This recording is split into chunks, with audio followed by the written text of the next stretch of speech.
So we never intro. We never like intro song. There's a theme tune, but we never intro. Basically, we tried the intro. Well, I tried it, and any time I will try and do an intro, I couldn't get it right. There's like 8 takes of me going, "Welcome to Ben Intro." It's mad that you could do a full sketch on stage. Yeah. And you can't get like one. Yeah, anything pre-rehearsed. You want to see me with a script. I had to do this reading, and it was for this corporate show. All I had to do was say my name, and I got it wrong 3 times. It's my name. And then we did it, and Richard came in here and did it perfectly first take. I was like, fuck this, we're never having this again. Perfect Richard. He's 115, do you know that? No, wow. You're doing really well. He hasn't aged. Pond's cold creamer. How old are you actually? 48. I was 49, man. Doing better than you then. Right? Yeah. Everyone's like, "Oh, Emmanuel, where's your younger friend Richard?" It's like, there's no need to call him. Wow, Rich is cool. This was Richard. Banging Jim first, our first guest of this podcast. And want to welcome Kieran to the podcast. Thank you. I didn't actually realise I was the first ever guest. You're the first ever guest of Jim. Yeah, there's a lot I haven't told you. I've actually told you very little about what's going on today. And I've also told Richard very little about what's going on today. Yeah, I was like, who is this guy? And you're like, I'm telling him nothing. I was like, does he have a criminal record? Well, and you were I'm like, just wondering what he has planned for us now, because I know what goes on in this guy's head. oh yeah. Yeah, I do weird stuff at the gym. So, background. So, Kieran's one of the PTs at my gym. We've known each other for a lot longer. Okay. So, we've known each other from back in Rattlers days, which every area has a Rattlers. Yeah. That dive bar. The name says it all. Yeah. Every area has got that dive bar that everyone acts like they're not going to go to, but then they always go to because it's the only place that's open. Yeah. Yeah. So we go that far back, and now Kira's one of the PTs at the gym. Now, the reason I wanted to get him on, because do you remember a few weeks ago we were talking about people that annoyingly inspire us, and we talked about Paralympics and how even though the guy's got no legs, he's gone, I'm going to do this anyway. Yeah. And I know that I'm not going to do it. So Kieran went through something, and I'm going to let him explain it to you, which was annoyingly inspirational. How can you call that annoying? It was annoyingly inspirational. It really was. Okay, I'll say one thing. As you were describing it and leading up to everything, and much about the Paralympics, I just did a quick limb check on you. Oh, I went lying. I was like, 1, 2, 3, 4. I'm going to carry on. I was more thinking, where's he going to go with this? Is he going to make a joke about that as well? There you go. I've said what I need to say about the Paralympics. They piss me off. They do. They're too. I'm woken up, sneezed, hurt my back, and went, I'm not training today. Whereas they lost limbs and went, I'm going to be an athlete.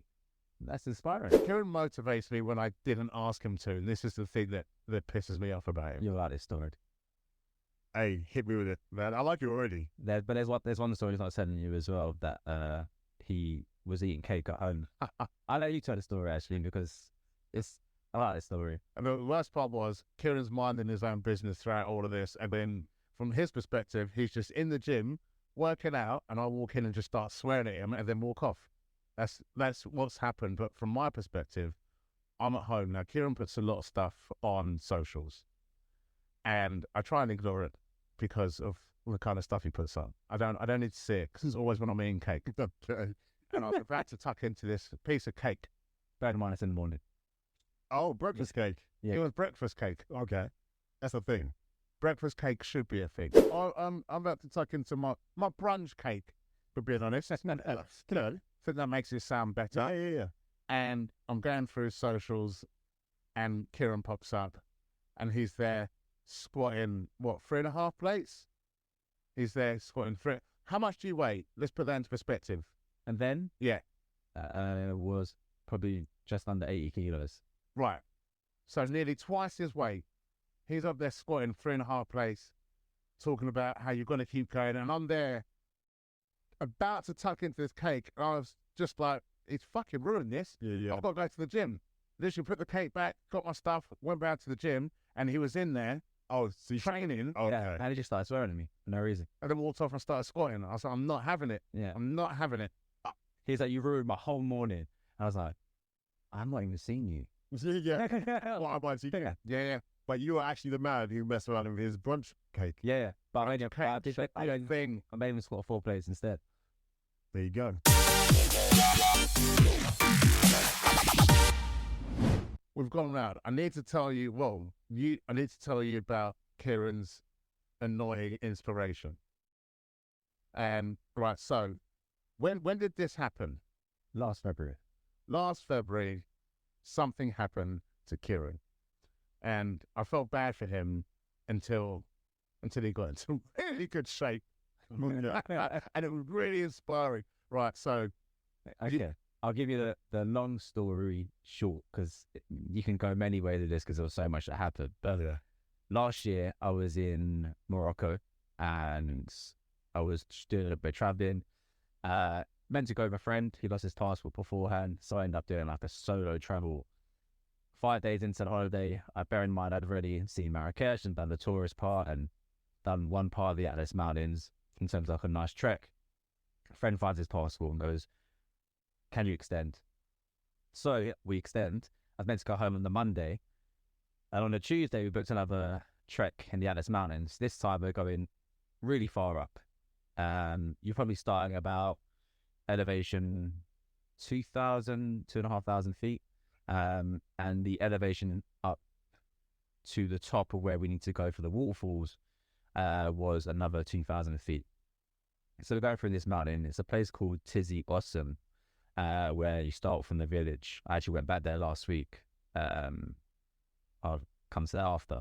But basically, if you imagine on this day, it is freezing cold in the mountains, like snow, ice. Every waterfall is frozen. The ice, all the little lakes and everything else frozen. So we're trekking up. Bear in mind, I've rocked up in Adidas, that's where he goes, prepared for the mountain, obviously. A pair of shorts and a hoodie. So we're trekking up. We get to the top part where the waterfall is. We're actually taking pictures on a frozen waterfall, which is probably fairly dangerous in itself. Anyway, so we start to descend, and we were meant to be going to this guide's village to have lunch. About probably 400, 500 feet down from the top, we go to take a right path. We've seen this little plunge pool, and should we just jump in? As we do, like people are doing, they call plunges these days. And we thought it'd be fun. Anyway, the guide's gone down, he's fine. So imagine like a steepness, like, a good 45-degree steepness down, and it's ice and it's snow. Next minute, I'm going after the guide. My friend's behind me, and I just heard my name scream like crazy, like some voice you never hear. we're talking, what's the film? Boys in the Hood. Yeah. Richard! Pretty much like that, yeah. Yeah, that's actually smart. Well done. Well done. That was actually good. Yeah, I like that. And then I go to turn. A boulder, which is like 200 to 300 kilos, comes off the side of the mountain. Nearly 3 times my weight. Just saying. It's nearly 3 times my weight. It's basically saying I'll be okay. Yeah. So I turn. It's hit me on my head here. You can obviously post some pictures after, so people actually see the extent of it. Pictures are nuts. I tumbled down 20 feet as I've hit the bottom. Bearing in mind that all I can hear right now is like the sound of like screeching microphone in my ears. Yeah. Tumbling down, trying to soften my fall. I get to the bottom of this path, and I'm like almost passing out, and I see the boulder rolling down the path. It rolls on top of me. I've managed to, some way or another, move this boulder onto my side. In the process of doing that, there's a little rock under my knee that's literally stopping my knee from snapping backwards completely. So they didn't actually check my knee in the hospital once I was there. But basically I had like ruptured knee tendons, torn ACL, which was like double the size. Basically because one side of my knee was protected, but the other side weren't. So when I moved it over, I broke my pelvis clean off into my side. The bones come through my hip, so it's come out of my skin. I had like a hole in my balls. I didn't know at the time, but I had internal bleeding in my abdomen. I pierced a hole into my intestines, and I had like, obviously other traumas from the fall in itself. Permanent nerve damage to my right glute, so I literally got half a bum cheek. I had nerve damage to my right quad, which has mostly come back, still not fully. But yeah, so in that process of being up there, they managed to get the boulder off. I had to sit up with them. It took like 2 minutes to get off. They couldn't get it off, so I had to sit up with them as they were on a count of 3. We're going to push it. It couldn't go that way because it was just literally snap my leg in half. Yeah. So we had to push it on top of another stone because it was like stuck on another stone. I had to push it on top of that stone so I can drag my leg out and then lay back. I laid back, lost my eyesight, I went blind for literally like 20 minutes. I mean, the deep part of the story is actually thought I was dead, like in that moment. And it was the most surreal feeling in the world. And you literally, in that moment, it's like, I say to Emmanuel before, it's like the only time in my life I've ever experienced actual peace, like actual real peace. Because you sit there and think, all the problems you've ever thought about in your life, all day-to-day problems are gone. Yeah, yeah. And the only thing that comes to your head is what you value. Family, your friends. And also you think, at that point, you realise how many things aren't that important. Literally. Because that's the same feeling when I was in hospital. And I think it's because the way the lady said it, because I knew I wasn't, but I felt fine. Because I knew it was heart failure, but I don't know what heart failure is meant to feel like because I've never been through heart failure. And then I've got this nurse who had the worst bedside manner you'd ever see. She was not a nice person. Okay. She looked like she'd been working and never taken a day off since the start of her working. Okay. And she came in, I was trying to get, I was like, can you tell me anything? Because no one's talking to me. And she got so fed up. She went, basically, your heart isn't working at all. It's not pumping pretty much any oxygen around your body. And at any point, you might just die. And walked out. Nice. It's like, okay, I feel better. Yeah, at least now I know. And the same thing. So I wouldn't go to sleep because I thought if I fall asleep, I'm not waking up. And at that point, just knowing that death is a possibility. Yeah. Because we all think we're immortal. Yeah. That's why there's bungee jumpers, because we're idiots. Yeah. We all think we're immortal. And then all of a sudden, you're faced with your own mortality. And you realize what actually matters and what doesn't. Like, I don't argue anymore. I haven't had an argument since I've come out of hospital. It's crazy when it changes your perspective. Like, I used to worry a lot about certain things. Yeah. And you just don't sweat the small things anymore. Yeah, I get that. You just realize that everything that you value is really just like love, connection, and the people you're going to miss. And the only thing I thought about at that moment as well was like, I'm not going to get to say bye to them.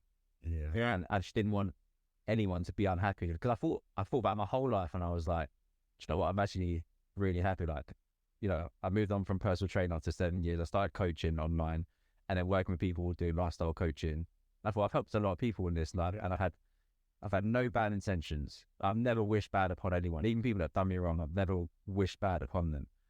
And I just thought to myself, I must be going to a good place. Like, I must be going somewhere good. So, like, in that moment, I was like, then you remembered Rattlers. Oh, then I remembered Rattlers. I was saying, no, I was right. I went very too. I remember Rattlers. I thought, oh no, I'm burning in hell. Yeah. You want you some more credit. Yeah. Anyone from Watford? We had Kudos. This is basically what. Oh yeah. Yeah. Anyone? It was Kudos and Destiny. Anyone who went there go same place as Rattlers. Oh, so your Destiny was our Eros. Oh yeah. Yeah. Eros in Enfield. People will know that. But yeah. But funny, on the same things you've had your near-death experience. You had yours during COVID. I passed out, and I didn't have COVID. I was upstairs. I was having a pee. Next thing I felt. Sorry, hold on. Right, so you got to know about Richard. He's the nicest person. So him saying pee, you've just seen him swear. That's a Richard swear. Okay, that's not one of the darkest things he's ever said. He's got his moments because I forget how nice a person he is, and it cranks me up. There's the thing you like to see it in face as well. Like when she said it, like I was upstairs, I took a pee. Like wow, Rich. There's kids listening. Last week, and I'm so upset we haven't got the recording because one of the mics went, so we can't use it. But last week, I was winding him up. I can't remember what I said. But he turned around to me and he went, do you know what? you're such a git. Like, I was like, what the fuck is that? You were like, oh, what? No one said that for so long. It's so true. I've been called that since I was 4. And you know You know what I mean? I was like, I went to my dark place. I was like, I'm gonna get into him. he built up, and I thought, there's a swear coming. Yeah, A swear coming. And you're like, you get it. yeah. So man, Right? He still looks ashamed about it as well. no, I was like, So nice. I was like, look, shit. And I probably reckon that he probably beat himself up about it afterwards. Like, oh, Richard, how was the podcast? I'm so ashamed of myself. I was outside of the Bible, just reading, right? And there's nothing wrong. He's so nice. Richard makes me want to be a nicer person. I know I'm not going to be, but it does make me maybe wish that maybe there's if I stay with him long enough, maybe. I feel sorry for him as well. Like, reading that story, you understand? That's what I mean. I'm like, yeah, near-death experience. I had a pee. I'm like, I'm older, bolder, right? You had half pain there, and let me have my pee. Yeah, man. Let it finish. Let me have my pee, man. Let me finish my pee. I think you did that. Well done. So anyway, I passed out. I know the pee, I passed out. It's a heart thing. Stop, yeah?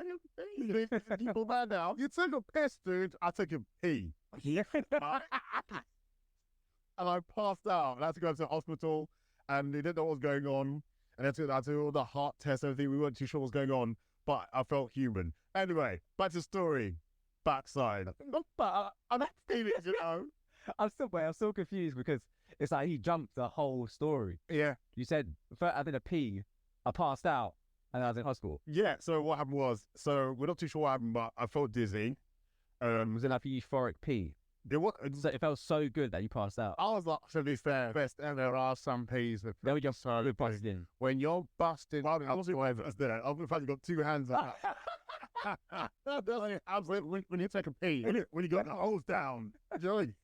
Hey, that's confidence, man. when you need to go toilet, when you like really need to go, and you've held it because you're not home yet, and you're nearly home. Then when you get home, that release is one of the best feelings ever. Yeah. Agree. So you go back to the man who was died. Sorry. Fine. Okay. No, man, there's like last interrupt. And then where was I? So yeah, it took me to stop there for 2.5 hours. Yeah. And You thought you were dead. you It's blind. Yeah. And I just literally I meditated for like 2.5 hours. I was just doing breath work. And the surgeon actually said, I got to hospital like 7-8 hours later. And he actually said, you know, what do you remember? I was like, everything. And he couldn't believe it. And he literally got me into the scans, doing everything. And then obviously they realised I didn't have any bleeding on the brain, but I had bleeding in my abdomen. So it's like, we need to go into surgery. And their English barrier is crazy out there. Like, it's just like French and Arabic. I was like, how dangerous is it? He goes, oh, it's a minute quicker. I was like, great. Like, I was like, on the 10 hours of pain, like, I've held on for this long. And you told me that I might wake up. Yeah. So anyway, does the surgery, comes out fine. And every morning he's like, come out to bed going, you're so lucky. You're so lucky. I actually went back to Morocco last week and I went to see him and realised it was actually three surgeons that performed the surgery on me, which I didn't know. And it's the first time I found out I actually had a hole in my intestines that one had to patch up, and then he had to do the abdomen, and then someone else had to do my head. So it was like crazy. But I got to thank him and thank all the nurses. That was all like intensive care or something. Intensive care for like a week, no windows. I had to have 3 blood transfusions for how much blood I lost out of my head. Yeah. It was just crazy. And yeah, I think Emmanuel's been scared part of the story when I made a comeback. The pain I was in, but you with a doctor and a nurse, and it's just my dad. So it's just us 4 in the actual part of the plane, and then the pilots. Got back, got taken home. Best 2 weeks of my family ever. Yeah. Like in those moments, everyone comes together, and it's like amazing. Like I'll never forget it. It's the best 2 weeks I've ever had in my family. Even though I'm like crippled and can't move, and it took me 10 minutes to get out of bed to go piss. But I always say like the best we ever. Try getting out of bed with a broken pelvis, ruptured knee tendons, torn ACL, sweating, looking like Kim K. People pay for that shit. Yeah. Like the amount of time, how long it took me to get out of bed in the evening, early hours to go to the toilet. Even to sit down on the toilet still took me another 30 seconds. I'm like trying to rush, but the pain is just too much. Stitches here, my balls, stitches on my head. Like just trying to wriggle around just to get on this toilet. I was amazing. But anyway, so after 3.5 weeks, 4 weeks, went to the doctors, had all my stitches taken out. So I said to her, I was like, when can I train? And she was like, I was like, can I go tomorrow? She was like, she goes, if I say no, you got to listen. I was like, absolutely not. Yeah. So next day I'm back in the gym, crutching in the gym. Everyone's looking at me like, who's this feeble creature? Like walking like Gollum on his crutches. That is. Yeah. You were unrecognizable. Yeah, I literally look like a 17-year-old kid again. I literally look like I just started rounders again. Yeah. Like, because working behind the bar. So back in the day, because you wouldn't call you tiny, but you were very slim. Yeah. And then all of a sudden, I'm seeing pictures of him in bodybuilding competitions, just jacked. Yeah. Like you were a big dude. No, I still like You looked big. You looked like if I was like, oh, it's like I had that long hair down to here as well. Yeah. Like Tarzan. he looked like I'm going to put a picture of this so people can see. Yeah. He did look like The Disney Tarzan. he looked like sexy Tarzan. And I know there was no need to put the sexy as a prefix. I don't know why sexy. You're seeing. I mean, I'll Tarzan. take it.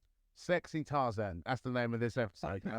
And if he doesn't like sexy Tarzan, I want people to comment below on who he does. No, he does look like sexy. Anyone that doesn't say he looks like sexy Tarzan is wrong. Okay, fair dues. I'd agree.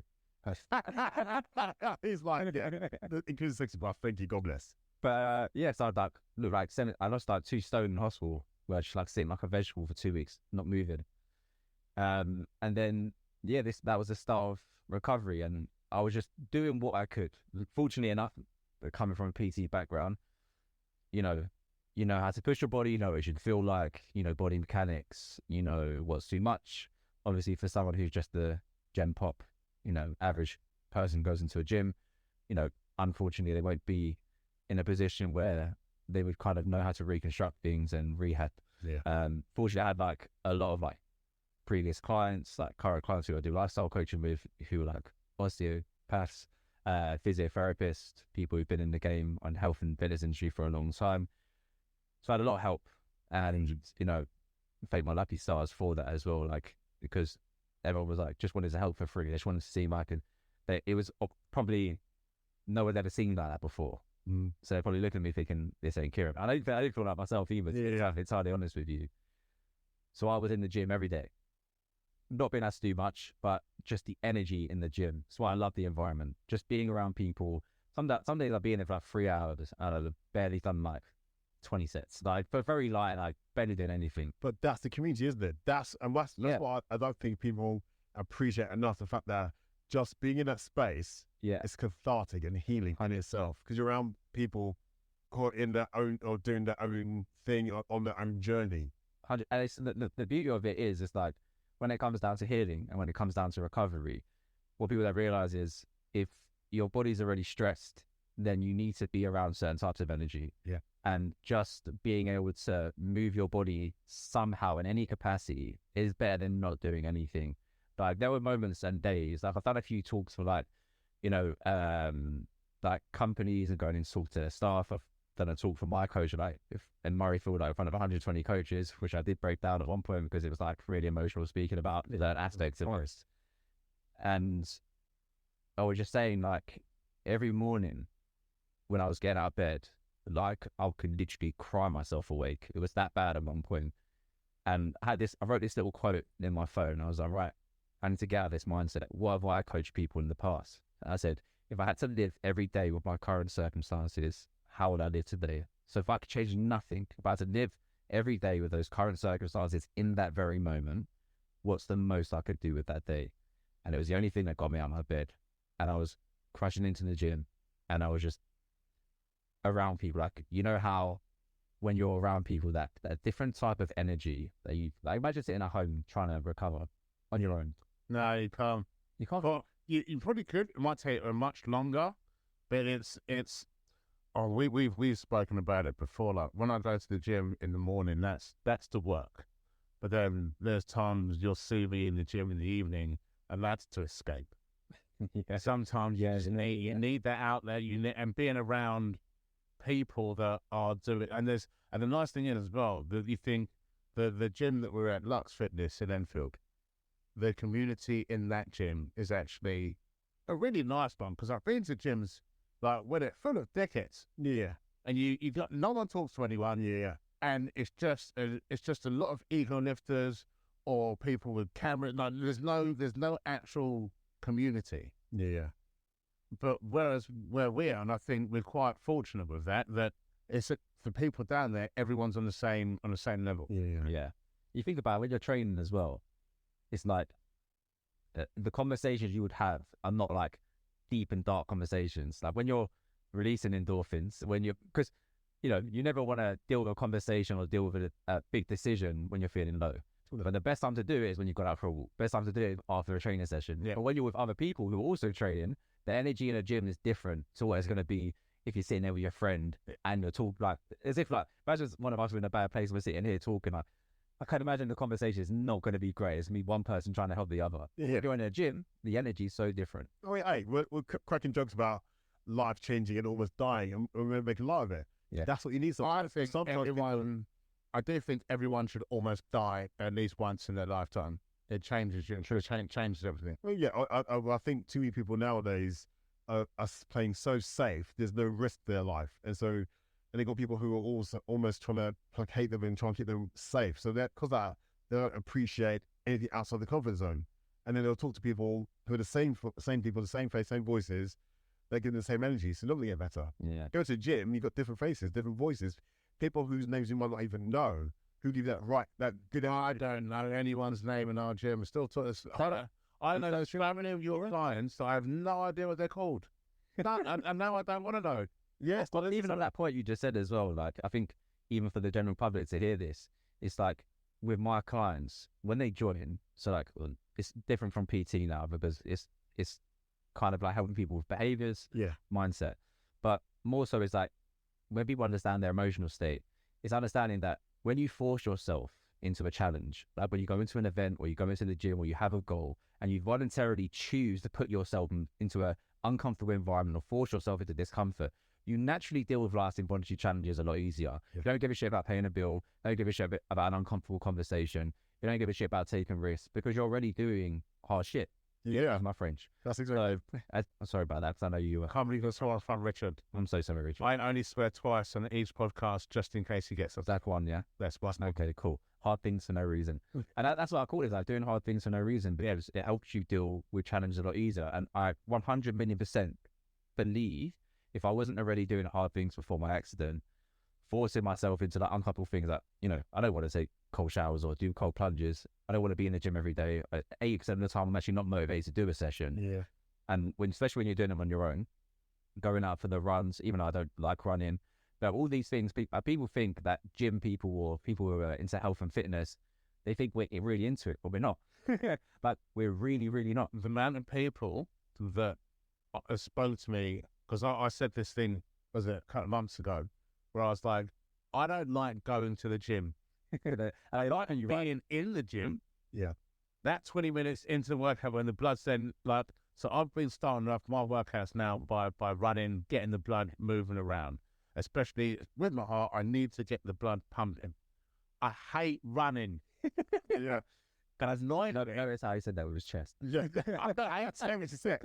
Say with his chest. Oh my God. I hate running.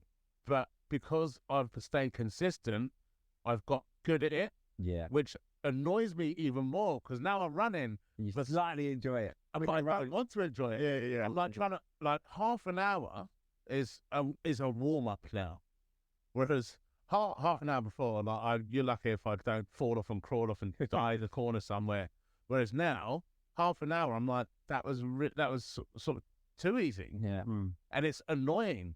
I don't want that stupid. Keep you high. But that's the thing. It's about consistency though. Like I said, I'm older than you guys by a lot. Wow. And Emmanuel's smiling. I don't even know that. The thing is, like, Emmanuel's sitting next to me, like, you don't look a day younger than you. I just appreciate that. Good genes. Thanks, Mom. But the thing is, I probably need to keep the insults balanced here. I mean, hey, this year. Some of the insults that happened down the gym are Outrageous. oh yeah.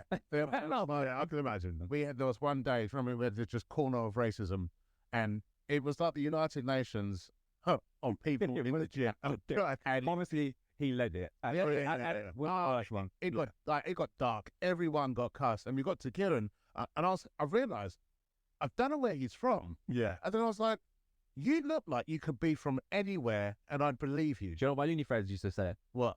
They used to go around the changing room and they used to say, he's white. And bearing in mind, like, there's this guy called Will Tickle and he's from His name was Will Tickle. William Jack Tickle. Yeah. Willie Tickle. Yeah. His name was Yeah. William Jack Tickle. Yep. And he would go around the changing room and be like, he's white, he's black, he's Greek, he's some shade of white. And he goes, but what are you? He goes, I'm going to nickname you Dirty Puddle. You're just a dirty puddle.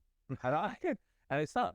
So my name at uni was Sauboorah, even though my last name's Sauboorah. Yeah, wow. Sauboorah and Dirty Puddle. And if I fucked up on the football pitch, you wouldn't hear Sauboorah. You'd be like, oh, you dirty little puddle, what are you doing? I mean, I can tell you're Nigerian. Wow. You really can. I actually had someone ask say to you once, have you ever thought about doing, they were talking about doing the DNA test. Would you ever do one? I was like, no, what a waste of money. I'm 107% Nigerian. What? I'm too Nigerian, in fact. Oh. So where have you got to, like, where have you got to now? Because now, are you recovered? Yeah, so I still got abs damage. I've got some abs, yeah. Abs. I mean, they have to make up for the half bum tube. Yeah. Yeah. But basically 8 months after recovery, so I basically just spent time building muscle back. Luckily, unfortunately enough, you know, when you've already had muscle tissue, muscle memory is a thing. So building it back is a lot easier than just not having it at all. Yeah. So I actually got really strong really quickly, and I just stuck to all machines. Weren't doing no free weights whatsoever. And after about 5 months on free weights, and realised I've actually got my strength back. Yeah. And after 5 months, I was like, I'm going to try my first run.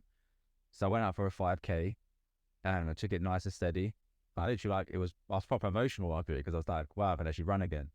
And then I decided, so I started running mid-July, and then I set a goal for November to say, right, I'm going to run a marathon, and I'm going to raise money for the 8 villagers that carried me down the mountain, because I did miss that bit out, by the way, sorry. Basically, 8 villagers trekked up, wrapped me in 2 rugs, tied me in rope, and ran me down the mountain. Oh, Lord. Literally. And when I went, the whole reason I went back to Morocco is to say thank you to them, but apparently it was going to be a problem. I raised like £3,000 for them.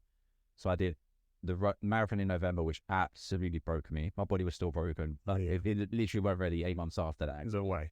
But I did it. I finished it in 4.5 hours. And 4.5 hours? yeah, Am I right? I literally broken after. And then I ran the London Marathon 5 months after that. I was 3 hours 40 in that, which I was going for 3 hours 30, but I set the goal knowing I probably wouldn't make it. But then my hamstring from where my ACL injury was, that went at mile 21, and bearing in mind I pushed through it, and then the left hamstring went at mile 24. And if anyone's got a video of me crossing that finish line, it would be a laugh because I was dragging myself. So the last mile, like the last 2 miles, must have added like an extra 6 minutes on my time. So I was doing like 8-minute miles, to 7:55 8-minute miles for the majority. And when I got to mile 21, it slightly slowed down, but I carried on pushing. And as soon as I hit mile 24, the left hamstring went. To the point where I had to go to a medical tent after for half an hour. Lord. Look, when I finished, because I was just hell bent on just like pushing myself to get past that. And when I got my medal, my whole body shut down, froze. Like, I literally couldn't move. And one was like, "You're right." I was like, "No, I can't. No, no. I can't move right now." And then I remember, like, I paid like £45 for a tuk-tuk journey, which was like 8 minutes. The guy just literally, I was like, I don't really care, just get me to the place of where I was going. And luckily they had like masseuse there. It was like an after event thing. Anyway, so I raised money, and then I basically did an ultra marathon 4 weeks after that, and then I ran another marathon 4 weeks ago. So I just got into like really testing my body, seeing what I could do. And every time it breaks me, like, I don't recover like I did. I ran a marathon before my accident, just literally like woke up and was just, I'm gonna run a marathon today. And I did that at 3:49 with no training. and had 3 months injury before that. So before I could run through brick walls, and the biggest difference now is I really have to be a lot kinder to my body. If I still push it to its limits, and I still have climbed mountains and do another one in 2 weeks' time, I've done 6 since. But for me, it's the importance of, well, look what my body did for me. Like, it was able to come back from that. Not only did it survive that, which not probably many people would, but like it allowed me to recover. And people have to remember, like, your body's always working for you, never against you. The problem is that we work against our bodies. What we eat, how we sleep, the way in which we talk to ourselves, the things that we do, the social occasions, even down to like not dealing with, undealt with traumas, past experiences, circumstances now. These things eat people up from the inside out. And the problem is, if we don't serve our bodies in that way, like the way our body serves us, then unfortunately, you're not going to have a good relationship with yourself, which obviously not going to live a life that you want to live after that. But the important thing for me is, like, how far can I take it, still having an element of kindness to my body? Yeah. Because obviously the recovery now is nothing like it used to be.